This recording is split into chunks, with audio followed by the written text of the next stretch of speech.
EPP 4, Quarter 2, Week 6. Paggawa ng compost, organikong pataba, at natural na pestisidyo.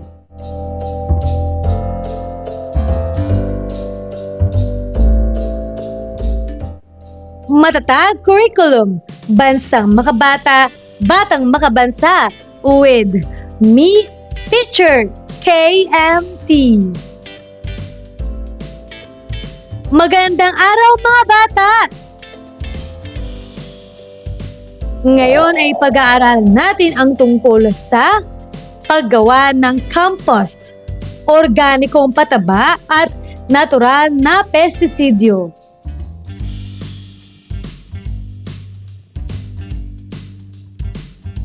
Layunin. Una, naisaalang-alang ang tamang hakbang at pag-iingat sa paggawa ng compost, organikong pataba at natural na pestisidyo.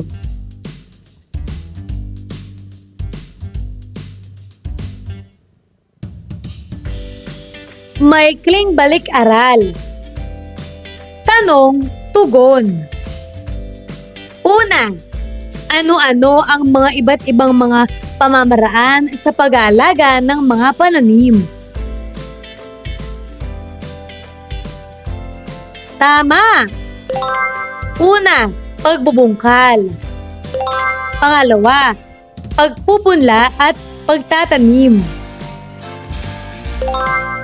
Pangatlo, pagdidilig. Pang-apat, paglalagay ng pataba. Pang-lima, pagpupuksa ng mga halamang ligaw. Pang-anim, pagpupuksa ng mga peste at sakit ng halaman. Pang-pito, paglalagay ng baklad.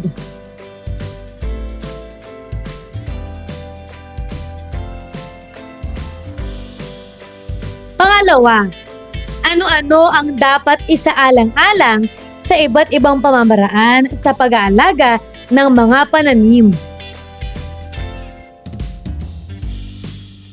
Mahusay! Sa pag-aalaga ng mga pananim, mahalagang isaalang-alang ang tamang uri ng lupa, sapat na sikat ng araw, wastong dami ng tubig, paggamit ng angkop na pataba, regular na pag-aalis ng mga damo, at maingat na pagpuksa ng mga peste upang mapanatili ang kalusugan at magandang paglago ng halaman.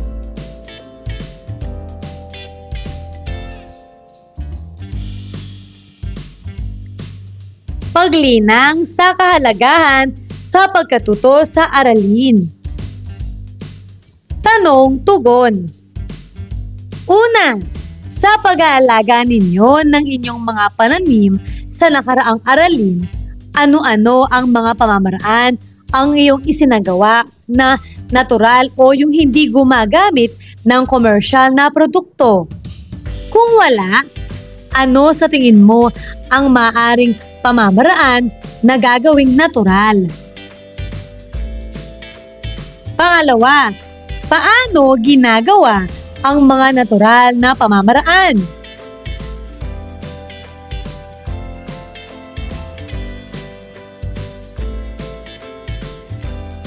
Paghawan ng bokabularyo sa nilalaman ng aralin. Una, compost pit. Ito ay ang paghukay sa lupa kung saan ilalagay ang mga nabubulok na mga bagay para gawing pataba.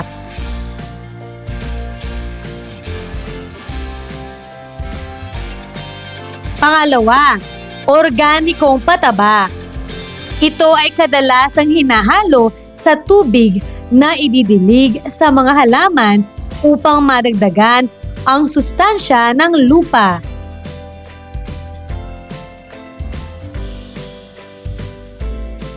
Pangatlo, Natural na pestisidyo. Ito ay natural na pestisidyo upang mapuksa ang mga peste na dumadapo sa mga halaman. Pang-apat, FPJ. Ito ay pamamaraan ng pagkuha ng dagta ng mga halaman sa pamamagitan ng fermentation upang gawing organikong pataba.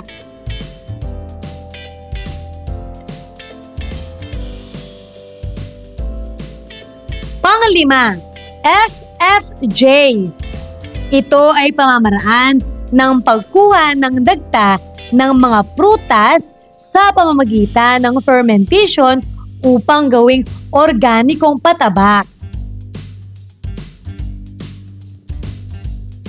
Pang-anim, FAA. Ito ay pamamaraan ng pagkuha ng sustansya mula sa mga isda sa pamamagitan ng fermentation upang gawing organikong pataba.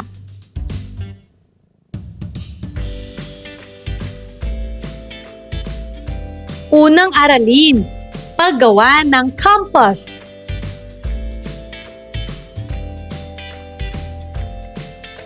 Pagproseso ng pag-unawa. Gagabayin ka ng iyong guro para sa gawain ito.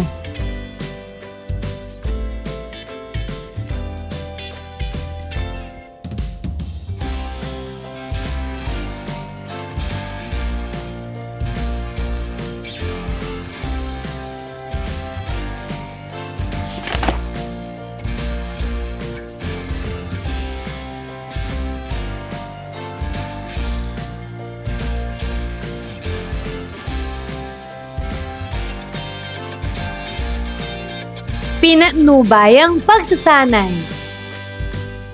Gagabayin ka ng iyong guro para sa gawain ito.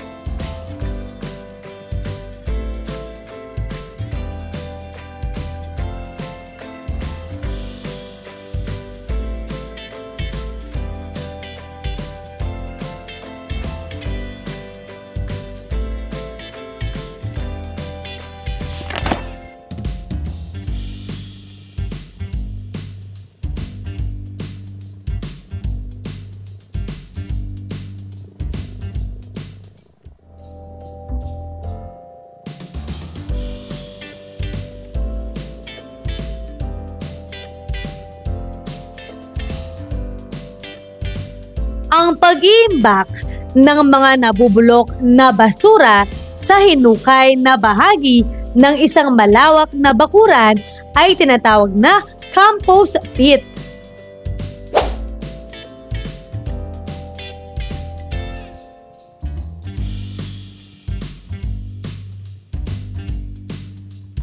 Samantalang, ang pataba na makukuha mula sa compost pit ay tinatawag na compost.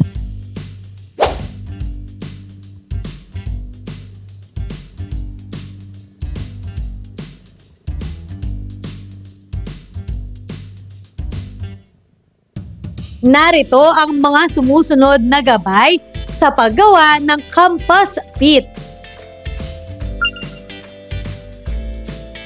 Una, pumili ng lugar na tuyo, patag, malayo sa kabahayan o anumang tubig. Pangalawa, hukayin ang lupa ng 2 metro ang haba, luwang at lalim. Paalala, mag-ingat sa paggamit ng mga kagamitang matutulis upang maiwasan ang disgrasya.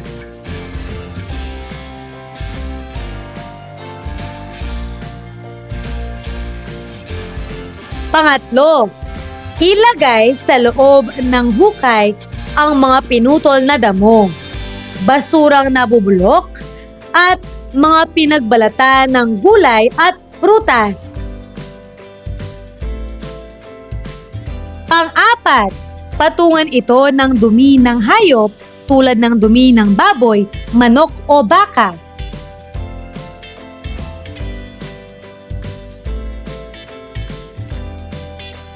Panglima, ulitin ang pagkakasunod-sunod ng damo, nabubulok na basura, dumi ng hayop, abo at lupa hanggang mapuno ang hukay.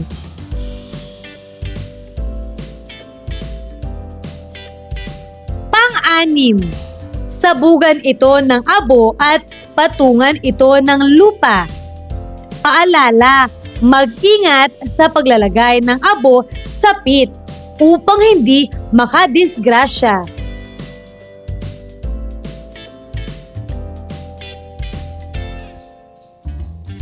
Pang-pito, patagalin ng 3 buwan o higit pa upang mabulok.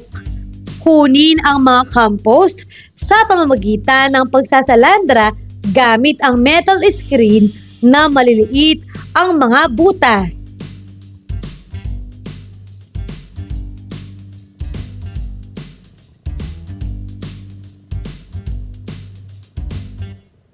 Samantala, ang basket compost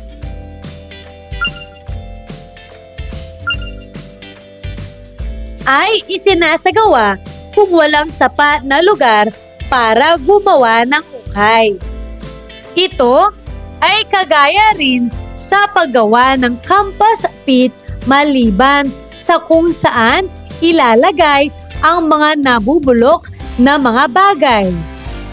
Maaaring gumamit ng niresiklong lagayan gaya ng timba, balde, paso o anumang bagay na maaari pang gamitin. Maaaring gamitin ang compost pagkalipas ng 2 buwan o higit pa.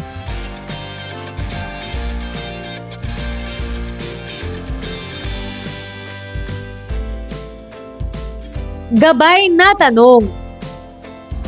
Una, ano-ano ang mga hakbang sa paggawa ng compost?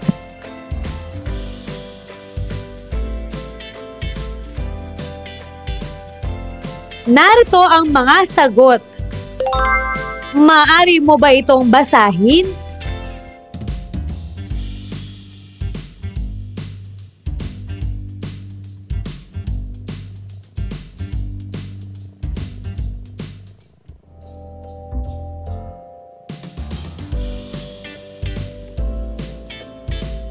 Narito ang mga kasunod.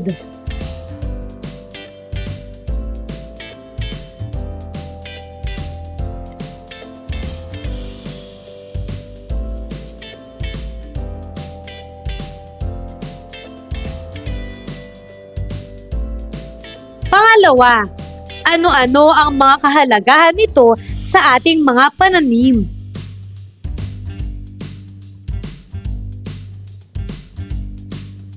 Tama! Ang compost pit ay napakahalaga sa ating mga pananim dahil ito ay nagsisilbing natural na pataba na nagpapayaman sa lupa. Sa pamamagitan ng compost, nagkakaroon ng masustansyang sustansya ang lupa na tumutulong sa mas malusog at mabilis na paglaki ng mga halaman.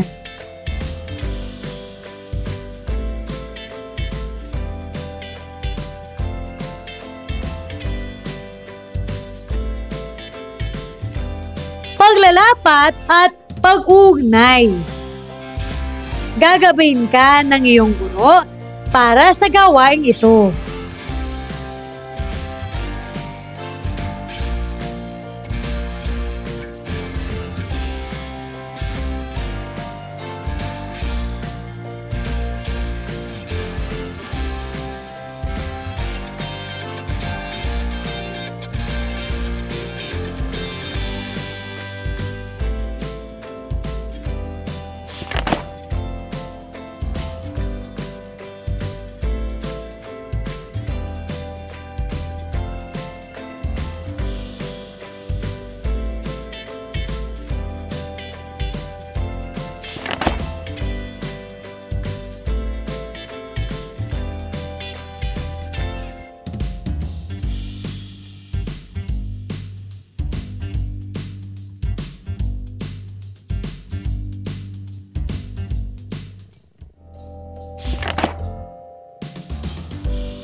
Pangalawang aralin, paggawa ng organikong pataba.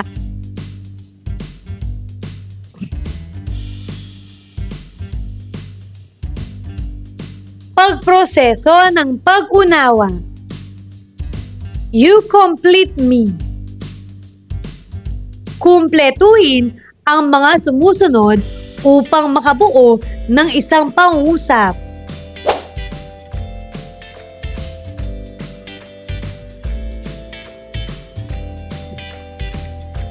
Sagutin na natin. Ang organikong pataba ay nagpapayaman sa lupa at tumutulong sa mas malusog na paglaki ng mga halaman.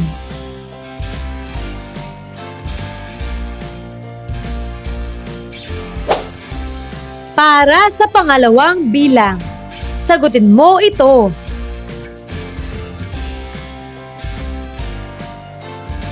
Magaling! Nakakatulong ang organikong pataba sa halaman sa pamamagitan ng pagbibigay ng natural na sustansya sa lupa na nagpapalago at nagpapalakas ng mga halaman habang pinapabuti rin ang kalidad at istruktura ng lupa.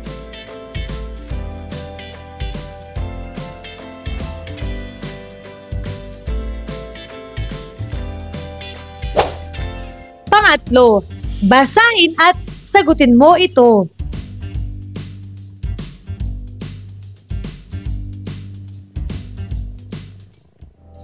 Mahusay!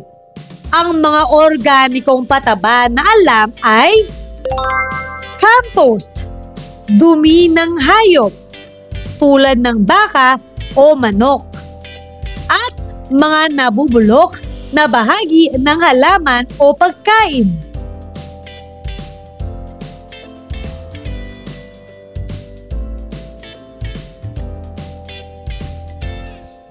Pinatnubayang pagsasanay. Gagabayin ka ng iyong guro para sa gawain ito.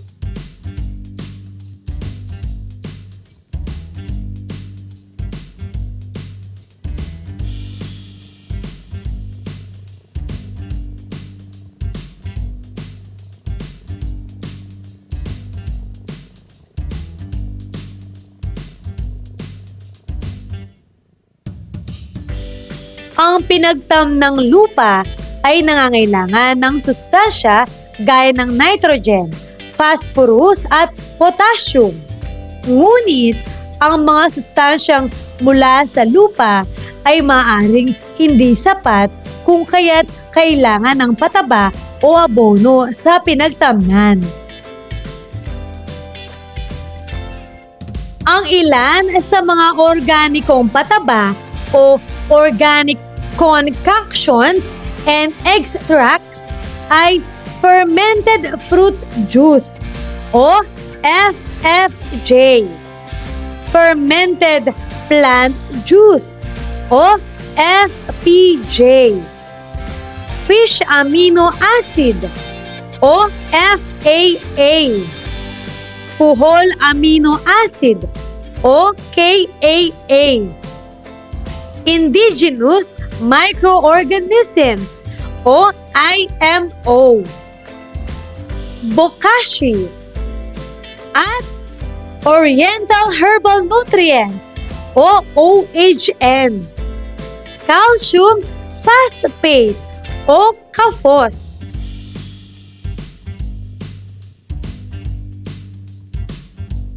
Paggawa ng ilang halimbawa ng organikong pataba. Organikong pataba, fermented plant juice o FPJ.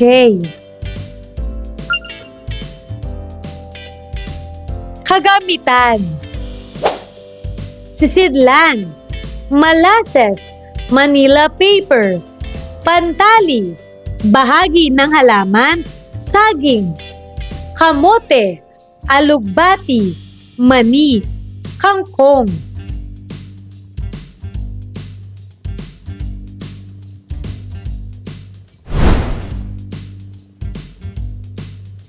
Pamamaraan.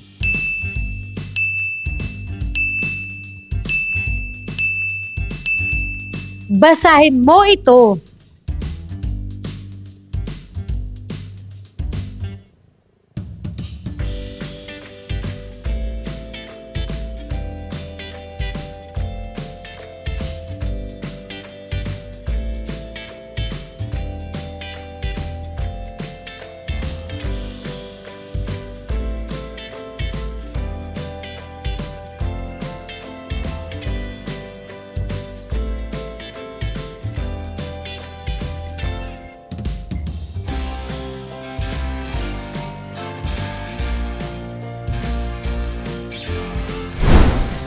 Kasunod, organikong pataba, fermented fruit juice o FFJ.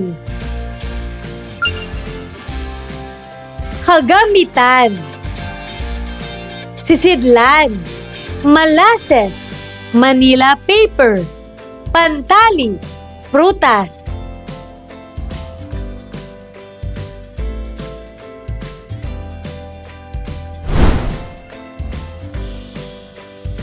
Pamamaraan. Maaari mo ba itong basahin?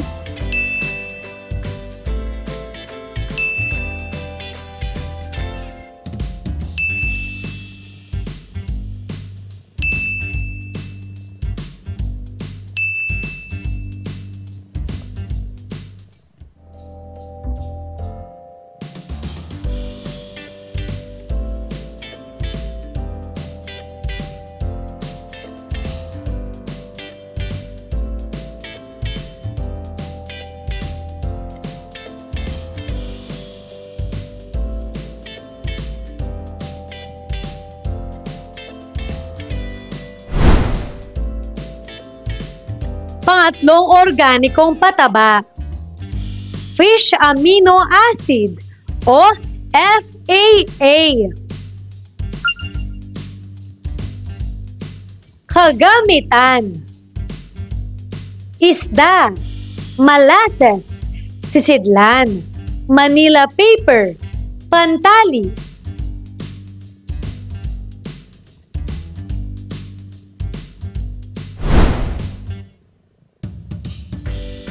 Pamamaraan.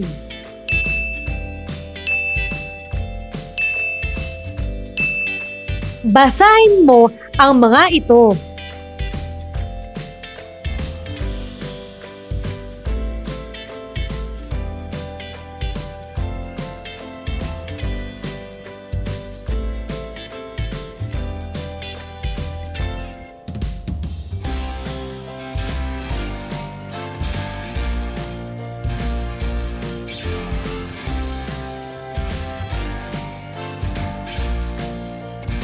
Gabay na tanong. Una, ano-ano ang mga hakbang sa paggawa ng organikong pataba?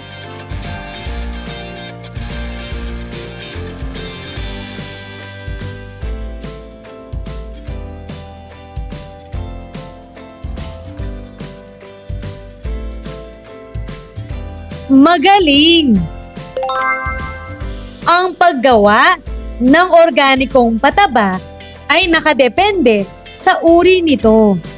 Halimbawa, sa fish amino acid o FAA, una, hiwaing mabuti ang isda at ihalo ito sa 1 kilong molasses.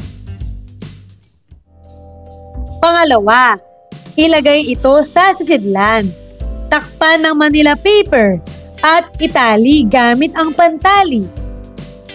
Pangatlo, ilagay ang sisidlan sa tuyo at mahalumigmig na lugar. Panghuli, hayaang ma-ferment ito sa loob ng 14 na araw.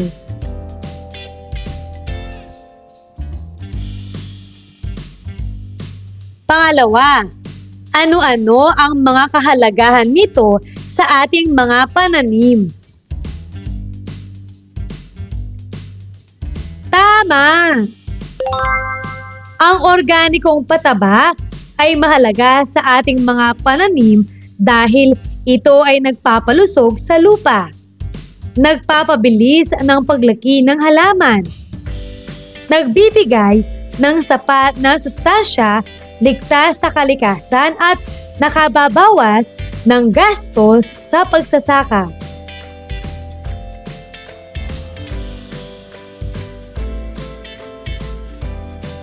Paglalapat at pag-ugnay. Gagabayin ka ng iyong guro para sa gawain ito.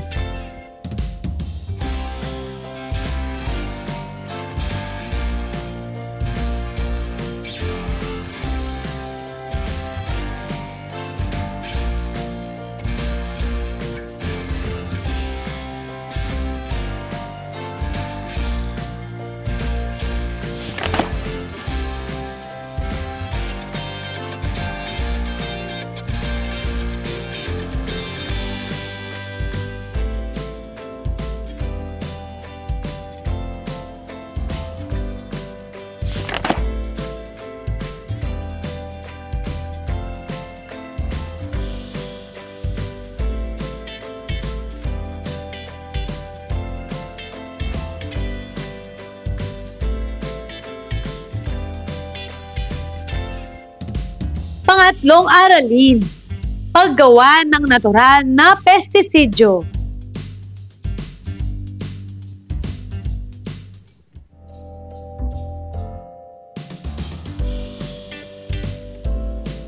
Pagproseso ng pag-unawa. Tanong, tugon. Una, pamilyar ba kayo sa mga natural na pestisidyo na inilalagay sa halaman upang mapuksa ang mga peste sa halaman? Pangalawa, kung oo, ano-ano ang mga ito? Pangatlo, paano ito inihahanda?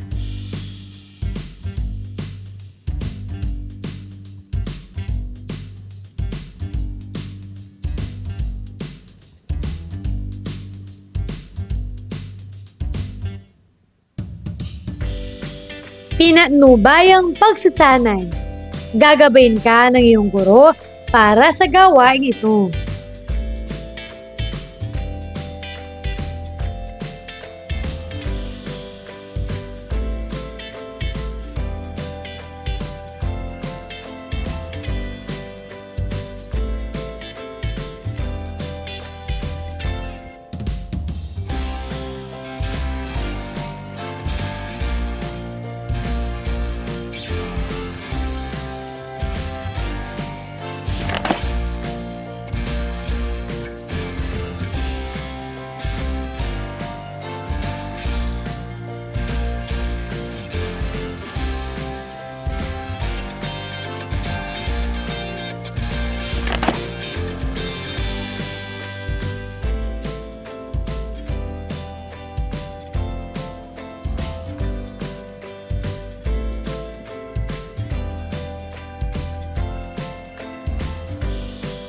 Isa sa mga problema natin sa paghahalaman ay ang pagdami ng mga peste o sakit nito.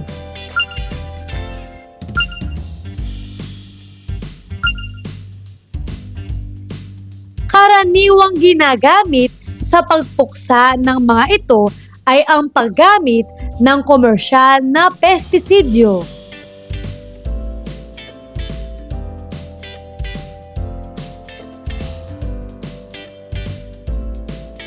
Bagamat ito ang pinakamadaling gawin para puksain ang mga peste o sakit sa mga halaman, ito ay nagdudulot ng hindi magandang epekto sa mga nagtatanim, sa kapaligiran, maging ang iba pang mga halaman at hayop.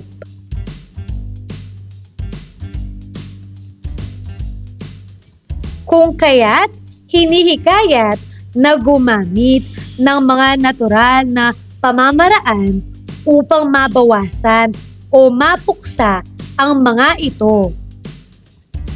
Ang mga kagamitan nito ay nakahanda at mula sa ating kusina.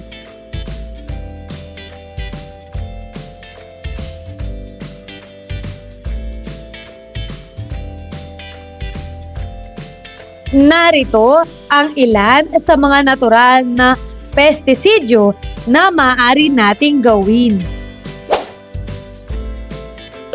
Una, tuyong tabako, tubig, sprayer. Maaari mo bang basahin ang pamamaraan?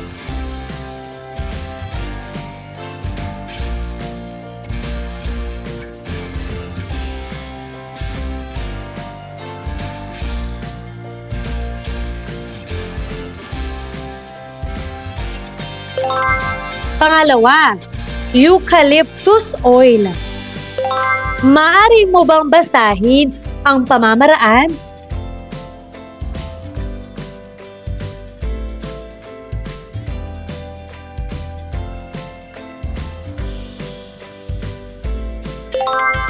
Pangatlo, sabon, orange citrus oil, tubig. Maaari mo bang basahin ang pamamaraan?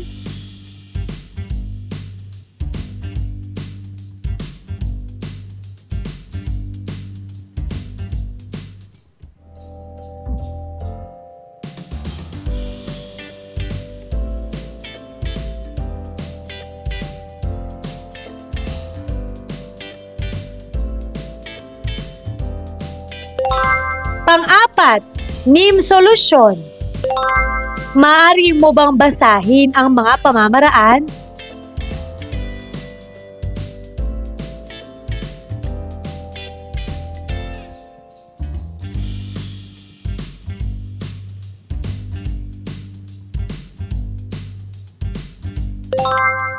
Panglima, canola oil, dishwashing liquid, sprayer.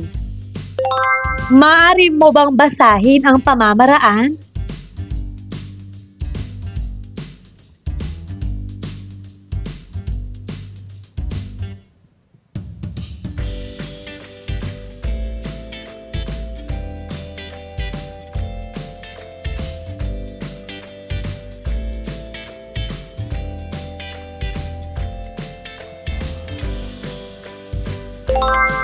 Pang-anim, pagtatanim ng mga halamang may matapang na amoy gaya ng Maria at Citronella marigold.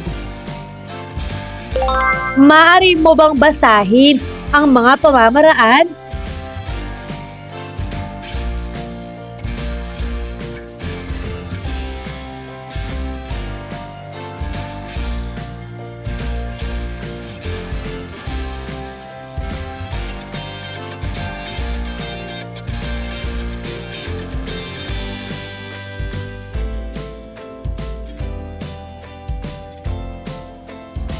Gabay na tanong.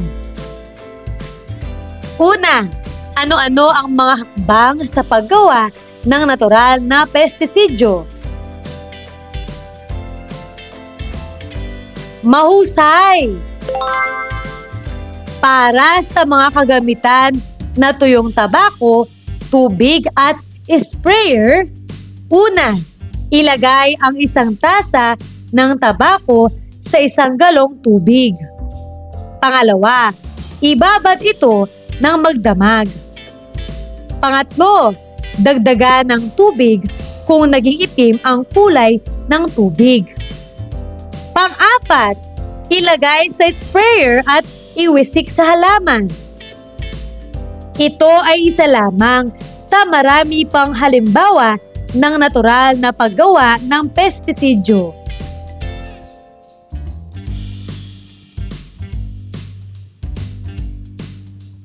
Pangalawa, ano-ano ang mga kahalagahan nito sa ating mga pananim? Tama! Ang natural na pestisidyo ay mahalaga sa pananim dahil ito ay ligtas sa kalikasan at hindi nakakasama sa kalusugan ng tao. Bukod dito, ito ay mura, madaling gawin, at epektibong panlaban sa mga peste na sumisira sa mga halaman.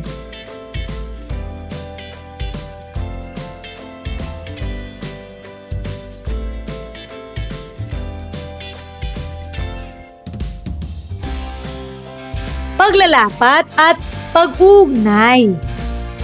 Gagabayin ka ng iyong guro para sa gawaing ito.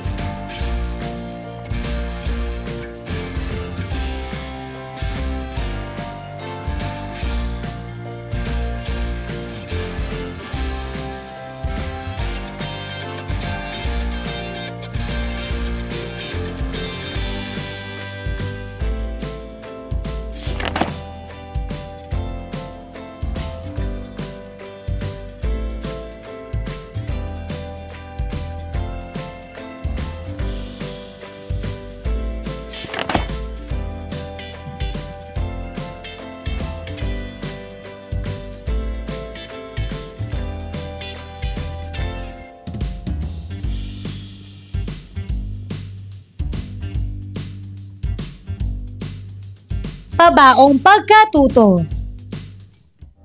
Tanong-tugon. Una, ano-ano ang mga mahalagang dulot ng paggawa ng A.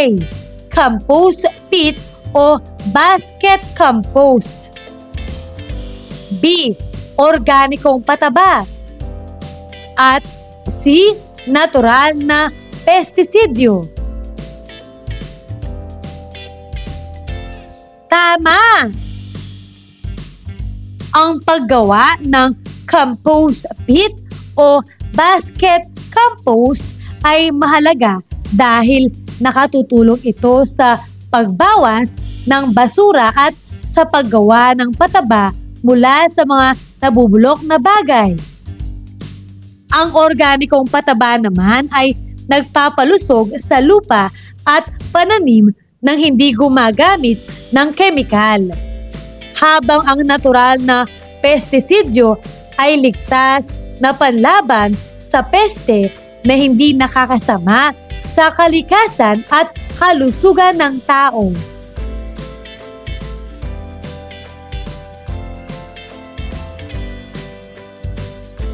Pagninilay sa pagkatuto.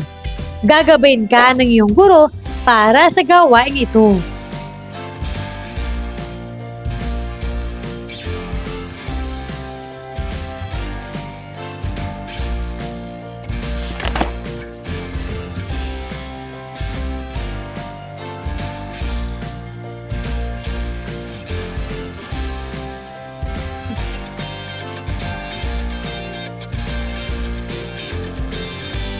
Pagsusulit. Una, bakit kailangan nating palaganapin ang paggamit ng organiko o natural na produkto sa ating mga halaman?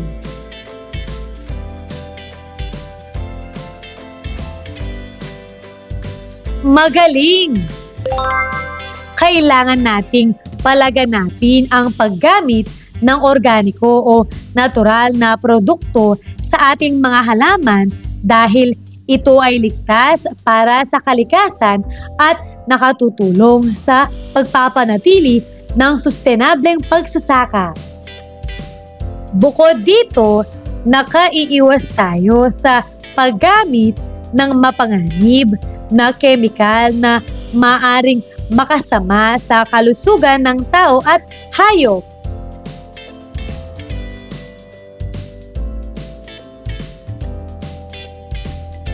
Pangalawa, maaari ba tayong gumawa ng sariling nating natural na pestisidyo o organikong pataba maliban sa mga napag-aralan? Ano-ano ang mga dapat isaalang-alang sa paggawa ng natural na pestisidyo at organikong pataba? Tama! Opo, maaari tayong gumawa ng sarili nating natural na pestisidyo o organikong pataba gamit ang mga likas na sangkap sa paligid. Sa paggawa nito, dapat isaalang-alang ang kaligtasan ng sangkap, pagiging epektibo laban sa peste o sa pagpapalusog ng lupa, at ang tamang paraan ng paghahalo at paggamit.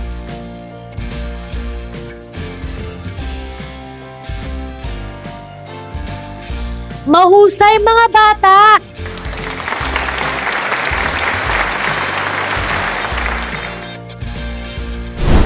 Ano ang mga natutuhan mo sa araw na ito?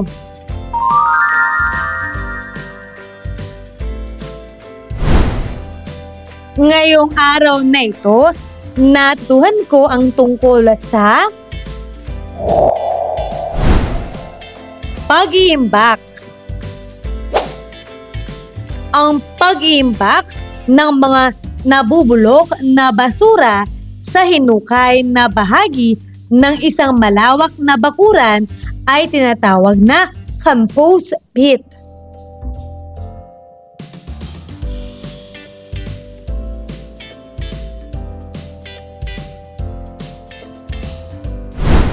Samantalang, ang pataba na makukuha mula sa compost pit ay tinatawag na compost.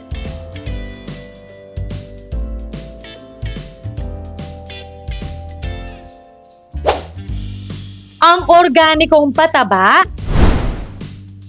ay nagpapayaman sa lupa at tumutulong sa mas malusog na paglaki ng mga halaman.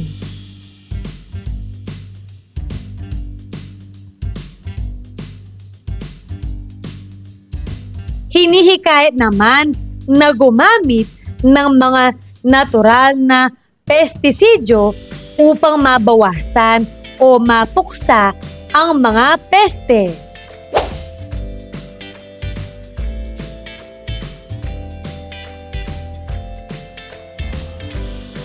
Maraming salamat sa pagkikinig mga bata. Sana'y may natutuhan kayo. Huwag mong kalimutan pindutin ang like, share, at subscribe.